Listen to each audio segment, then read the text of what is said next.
Olá, irmãos! Olá, amigos! Que a graça e a paz do nosso Senhor e Salvador Jesus Cristo estejam no coração de cada um de vocês. Sou o pastor Edson Gonçalves. Estamos iniciando o nosso discipulado online. E hoje estaremos continuando a leitura e interpretação da primeira carta do apóstolo Paulo aos Coríntios. E hoje nós estaremos fazendo a leitura do capítulo de número 9. Então, se você já é inscrito aqui no nosso canal, seja bem-vindo. Se você ainda não é inscrito, aproveita a oportunidade para inscrever, deixar o seu like, o seu joinha, o seu gostei, fazer o seu comentário, a sua crítica, a sua sugestão, de forma que este canal continue pregando a palavra do Senhor, ministrando aos corações, aos nossos corações, e fazendo com que a palavra de Deus seja conhecida por todos os povos através das ondas da internet. Então, seja bem-vindo e vamos iniciar o nosso estudo de hoje. Lembrando que você pode deixar as suas perguntas durante a transmissão, pode fazer a sua contribuição, e assim que for possível, nós estaremos respondendo as suas perguntas, fazendo a nossa interação para que este objetivo seja atingido. Vamos fazer uma oração para nós iniciarmos o nosso estudo de hoje. Senhor Deus, nós te agradecemos pela disposição do nosso coração, pela perseverança dos irmãos em acompanhar esses estudos e principalmente pelo Espírito Santo estar nos indicando aquilo que devemos ler, aquilo que devemos falar, porque somente Ele pode nos ensinar e nos trazer verdades vindas diretamente do teu trono.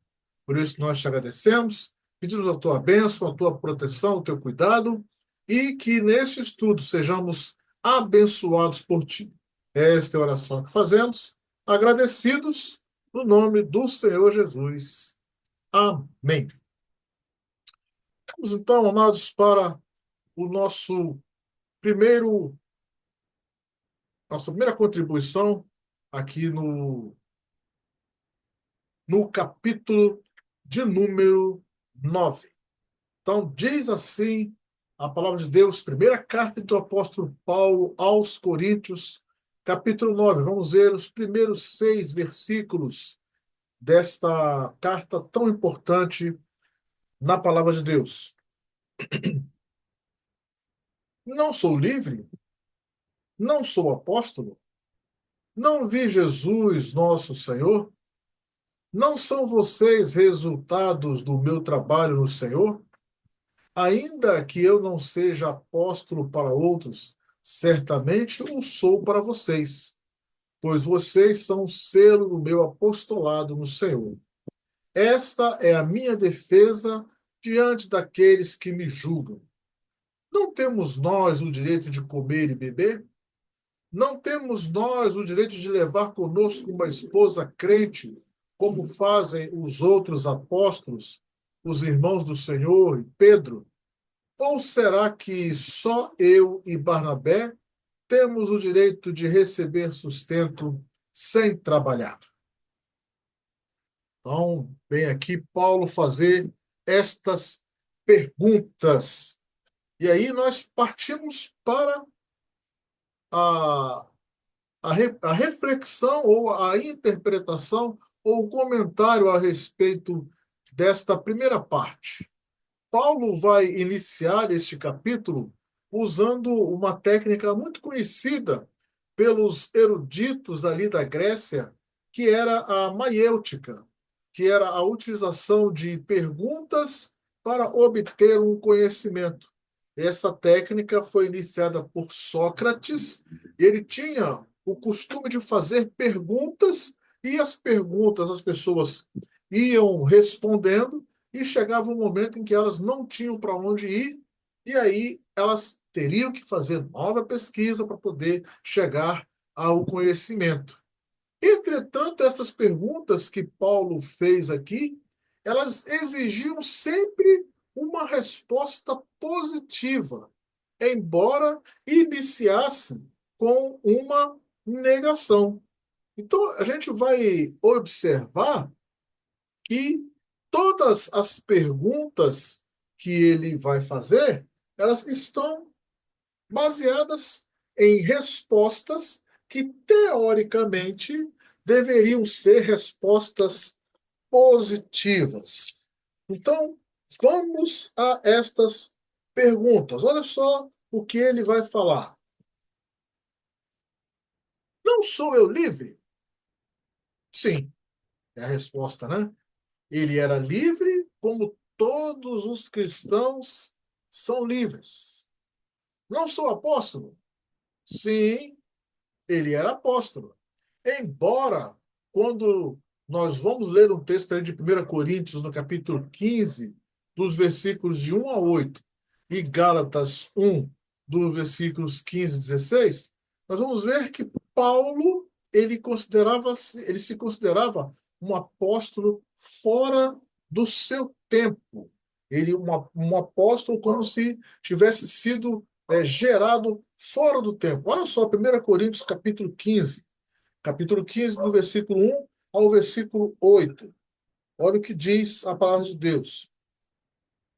Também vos notifico, irmãos, o evangelho que já vos tenho anunciado, o qual também recebeste, no qual também permaneceis, pelo qual também sois salvos, se o retiverdes tal como vos tenho anunciado, se não é que crestes em vão. Porque primeiramente vos entreguei o que também recebi, que Cristo morreu por nossos pecados, segundo as Escrituras, e que foi sepultado, e que ressuscitou o terceiro dia, segundo as Escrituras, e que foi visto por Cefas, Pedro, e depois pelos 12. Depois foi visto uma vez por mais de 500 irmãos, dos quais vive ainda a maior parte, mas alguns já dormem também. Depois foi visto por Tiago, depois por todos os apóstolos, e por derradeiro de todos, me apareceu também como a um abortivo, ou seja, como alguém fora do tempo. E também nós temos a carta aos Gálatas, no capítulo 1, versículo 15 e versículo 16, que diz assim: Mas quando aprove a Deus, que desde o ventre de minha mãe me separou e me chamou pela sua graça, revelar seu filho em mim, para que o pregasse entre os gentios, não consultei carne nem sangue. Então, o apóstolo Paulo, ele sim, ele era apóstolo. Então, a resposta também é uma resposta positiva. Não sois vós obra minha no Senhor? Sim, é uma outra resposta positiva. Os coríntios são obra de Paulo. Lá em Romanos, Romanos no capítulo 15, nós vamos ter esta confirmação do ministério apostólico de Paulo. Romanos 15, 20 diz assim: E desta maneira me esforcei por anunciar o evangelho, não onde Cristo houvera sido nomeado, para não edificar sobre fundamento alheio. Então, ou seja, Paulo era o missionário dos gentios, aquele que foi pregar Cristo em lugares que ele não era conhecido. E ele fundou a igreja lá em Corinto por volta do ano 50 depois de Cristo, ficando por lá 2 anos. Depois voltou mais 2 vezes. Então, sim, sim, Paulo tem o direito de dizer que os coríntios são obra dele. E aí ele vai continuar falando, né? Se eu não sou apóstolo para vós outros, para os outros, ao menos para vós o sou, porque vós sois o selo do meu apostolado no Senhor.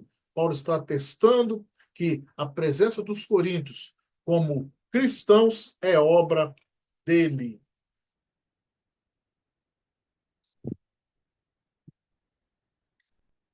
E no versículo 4 ele vai dizer o seguinte: Não temos nós direito de comer e de beber? A resposta é sim.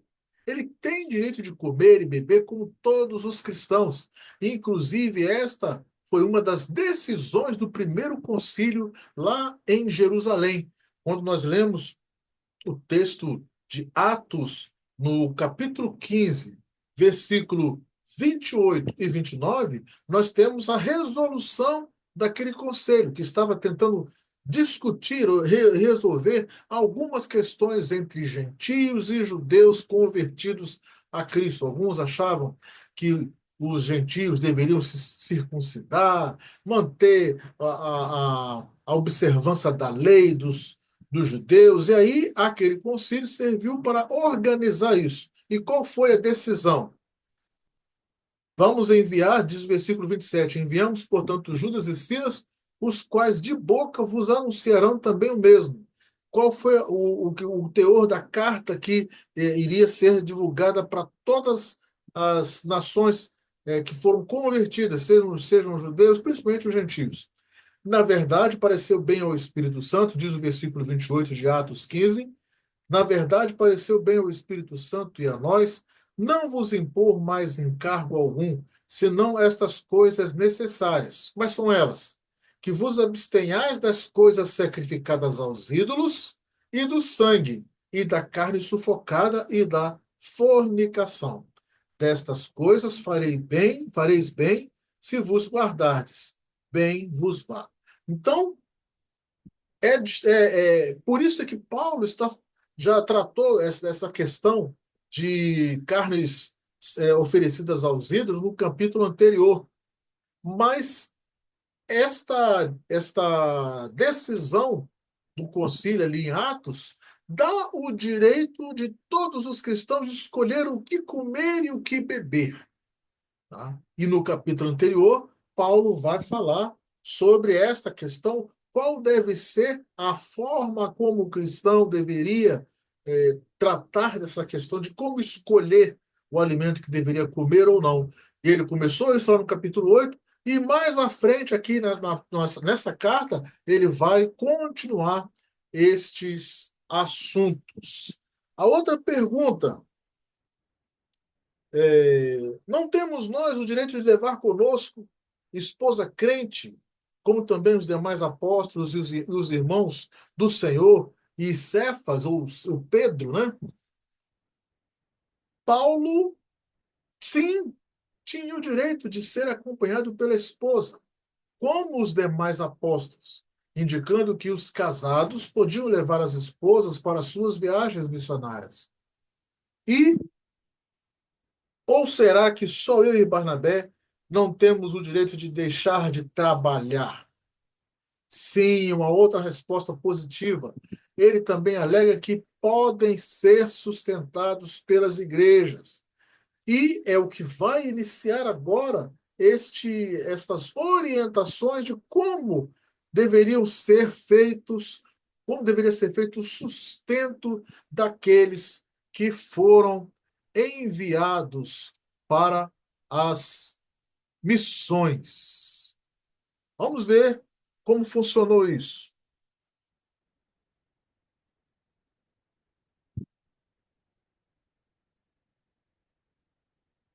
Versículo 7.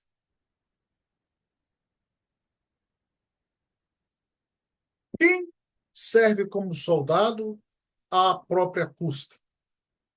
Quem planta uma vinha e não come do seu fruto? Quem apacenta um rebanho e não bebe do seu leite? Não digo isso do ponto de vista meramente humano. A lei não diz a mesma coisa? Pois está escrito na lei de Moisés: não amordace o boi enquanto ele estiver debulhando o cereal. Por acaso é com bois que Deus está preocupado? Não é certamente por nossa causa que ele o diz. Sim, não é certamente por nossa causa que ele o diz? Sim, isso foi escrito em nosso favor. Porque o lavrador, quando ara, e o debulhador, quando debulha, devem fazê-lo na esperança de participar da colheita. Versículo 11. Se entre vocês semeamos coisas espirituais, Seria demais colhermos de vocês coisas materiais?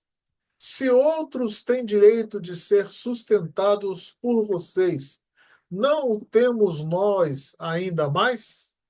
Mas nós nunca usamos desse direito. Ao contrário, suportamos tudo para não colocar obstáculo algum ao Evangelho de Cristo. Versículo 13. Vocês não sabem que aqueles que trabalham no templo alimentam-se das coisas do templo, e os que servem diante do altar participam do que é oferecido no altar?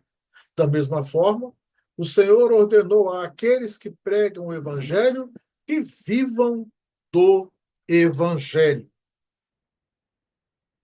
Vamos ver então esse longo trecho, como nós podemos resumir e comentar. Paulo ele utiliza a figura de um soldado, de um lavrador e de um pastor para forçar a resposta sim às três perguntas do versículo 7. Quais são as três perguntas? Quem jamais vai à guerra à sua própria custa? A resposta é ninguém. Quem planta uma vinha e não come do seu fruto? A resposta também é ninguém. Ou quem apacenta um rebanho e não se alimenta do leite do rebanho?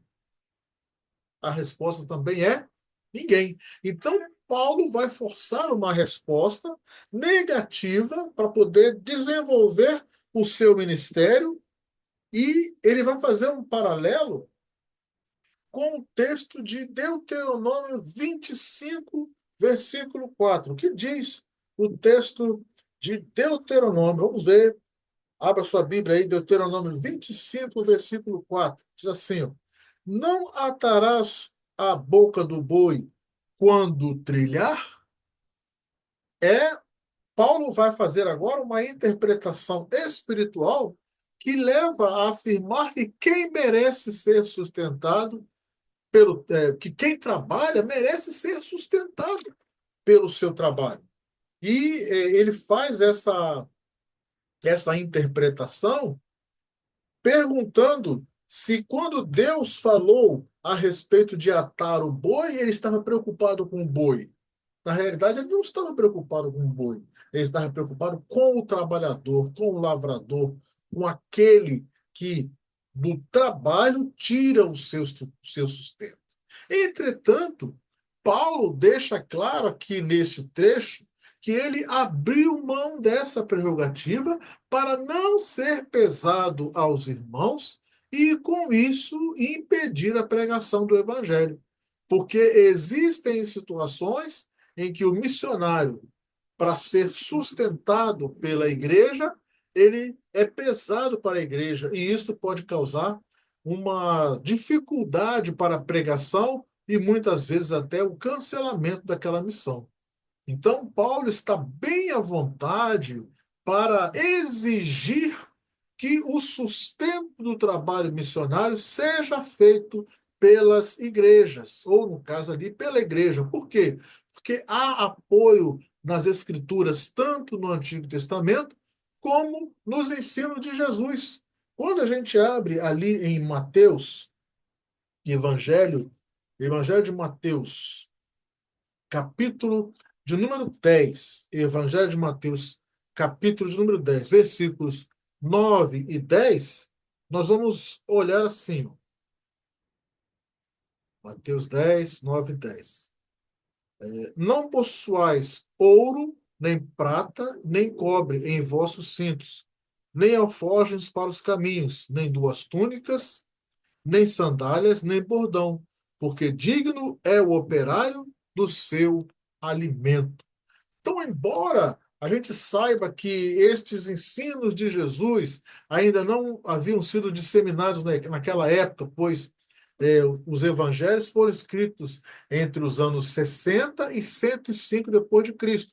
E esta carta aos Coríntios foi escrita por volta do ano 55, ou seja, os evangelhos ainda não haviam sido escritos. Porém, Paulo já tinha ouvido do próprio Jesus estes ensinos. Então ele estava bem à vontade para dizer: olha, aquele que trabalha ele deve receber o sustento vindo do seu trabalho. Versículo de número 15. Mas eu não tenho usado de nenhum desses direitos. Não estou escrevendo na esperança de que vocês façam isso por mim. Prefiro morrer a permitir que alguém me prive deste meu orgulho. Contudo, quando prego o evangelho, não posso me orgulhar, pois me é imposta a necessidade de pregar. Ai de mim se não pregar o evangelho. Porque se prego de livre vontade, tenho recompensa. Contudo, como prego por obrigação, estou simplesmente cumprindo uma incumbência a mim confiada. Versículo 18. Qual é, pois, a minha recompensa? Apenas esta, que pregando o evangelho, eu o apresente gratuitamente, não usando assim um dos meus direitos de pregá-lo. Porque, embora seja livre de todos, fiz-me escravo de todos, para ganhar o maior número possível de pessoas. Tornei-me judeu para os judeus, a fim de ganhar os judeus. Para os que estão debaixo da lei, tornei-me como se estivesse sujeito à lei, entre parênteses, embora eu mesmo não esteja debaixo da lei, a fim de ganhar os que estão debaixo da lei. E versículo 21. Para os que estão sem lei, tornei-me como sem lei, embora não esteja livre da lei de Deus, e sim sobre a lei de Cristo, a fim de ganhar os que não têm a lei. Para com os fracos tornei-me fraco, para ganhar os fracos. Tornei-me tudo para com todos, para de alguma forma salvar alguns. Faço tudo isso por causa do Evangelho, para ser co-participante dele. Mais um trecho longo que nós podemos resumir o ensino de Paulo, dizendo que ele deixa claro a sua posição de renunciar a qualquer recompensa humana pelo seu trabalho de pregador da palavra.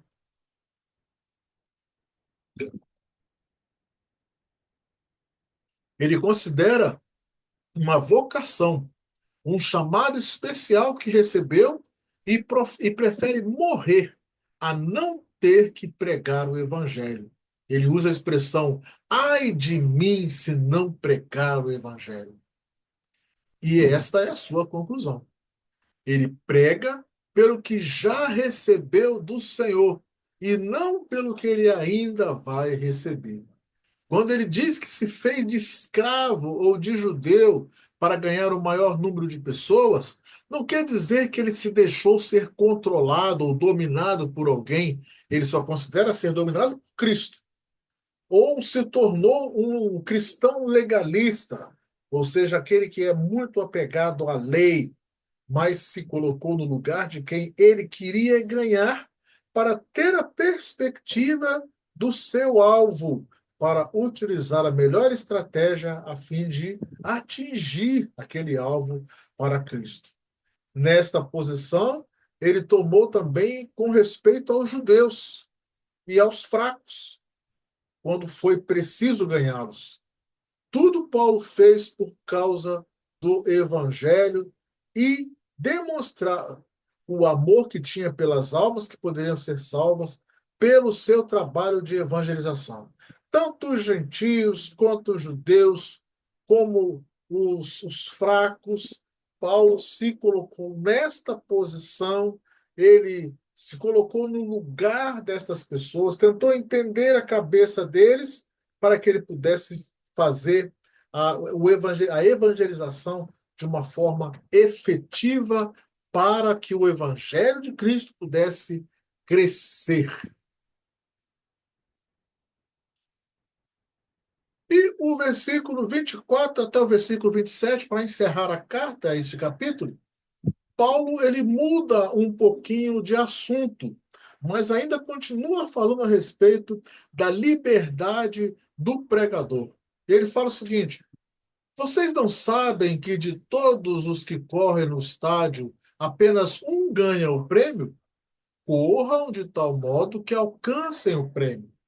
Todos os que competem nos jogos se submetem a um treinamento rigoroso para obter uma coroa que logo perece, mas nós o fazemos para ganhar uma coroa que dura para sempre. Sendo assim, não corro como quem corre sem alvo, e não luto como quem esmurra o ar, mas esmurro o meu corpo e faço dele meu escravo, para que, depois de ter pregado aos outros, eu mesmo não venha a ser reprovado.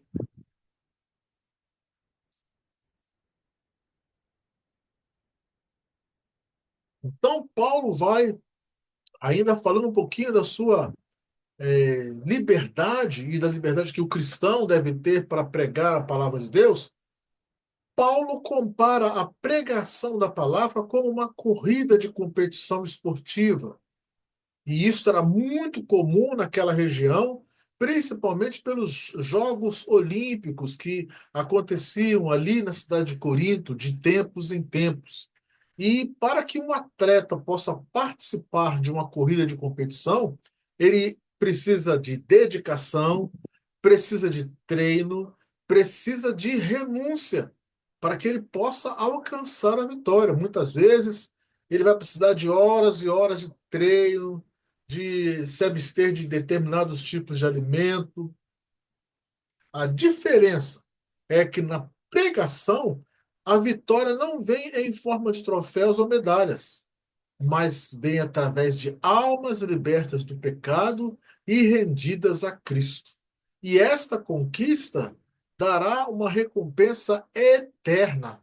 E Paulo, então, faz o alerta. Primeiro ele faz, olha, eu esmurro o meu próprio corpo para que nesta corrida eu não fique derrotado e venha perder a recompensa. Porque às vezes você prega a palavra, mas se você não atentar para os detalhes, se você não se manter firme, não tiver dedicação, renúncia, está arriscado as pessoas que você, para quem você pregou, ficarem livres e você acabar sendo reprovado. E este é o conselho que Paulo, primeiramente, dá para si próprio e que fica para nós também, como um alerta, para que nós não sejamos reprovados nesta corrida. Então, este é o comentário que nós recebemos, que eu achei interessante. O Espírito Santo nos tocou para que pudéssemos falar, e eu espero que você tenha entendido. E agora, se você quiser fazer as suas perguntas, você coloca as suas perguntas, as suas dúvidas, as suas contribuições, para que nós possamos estar respondendo, fazendo aquela nossa interação, seja aqui no chat ou através do nosso grupo. E então, nós encerramos. Eu quero agradecer a você por ter participado conosco até este momento. Desejar a você que tenha uma semana agradável. Eu te espero no próximo vídeo, na próxima semana, se assim Deus nos permitir. E que Deus abençoe a sua família e que Deus abençoe a sua vida, no nome do Senhor Jesus. Amém.